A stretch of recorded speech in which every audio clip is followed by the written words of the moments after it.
రాజధర్మాన్ని అనుసరించి వేటకు వెళ్ళాడు. రాజధర్మాన్ని అనుసరించి ఎందుకు చెప్పామంటే వేట వినోదంగా అయితే హింసా ప్రవృత్తికి హేతువుతుంది. కానీ క్రూర మృగాల బారి నుండి ప్రజలను కాపాడడం కోసం రాజు వేటాడడంలో 2 లక్షణాలు ఉన్నాయి. రాజుకే ఆ వేట చెప్పారు. అందుకని సరదాగా ఎవడు హంటింగ్ అని బయలుదేరి అనుకోండి వాడు పాపాత్మ నిపుతాడు. ఆ రాజుకు కూడా వేట ధర్మాలు మళ్ళీ ఉన్నాయి. మృగయాధర్మములు చాలా చెప్పారు. వినోదం కోసం మృగయాధర్మం చెయ్యరాదు. ఎంత గొప్ప ధార్మికుడైనా వినోదం కోసం కొంచెం వేటాడినా దాని దుష్ఫలం చాలా అనుభవించవలసి వస్తుంది. ముచుకుందుడికే అన్నాళ్ళ యోగ నిద్ర పొందిన ముచుకుందుడికే ముకుందుడు అనేక యుగాల తర్వాత నీకేం కావాలో ముక్తి కావాలన్నాడు. అంటే నువ్వు రాజుగా ఉన్నప్పుడు వినోదం కోసం వేట చేసావు, ఆ కర్మఫలం అనుభవించడం మళ్ళీ జన్మించాలని చెప్పాడు. చూడండి, ఇక్కడ మృగయాధర్మములు కూడా ఉన్నాయి.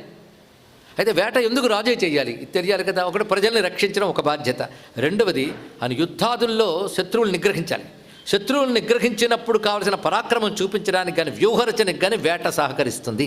అందుకే రాజుకు వేట, చదరంగం ఇవి ఎందుకంటే శత్రువులు ఆక్రమించినప్పుడు తిరిగి వారిని దెబ్బతీయడానికి, బుద్ధి పదునెక్కించడానికి ఇవి సహకరిస్తాయి. వేటలో ఉన్న పరమార్థాలు ఇవన్నీ.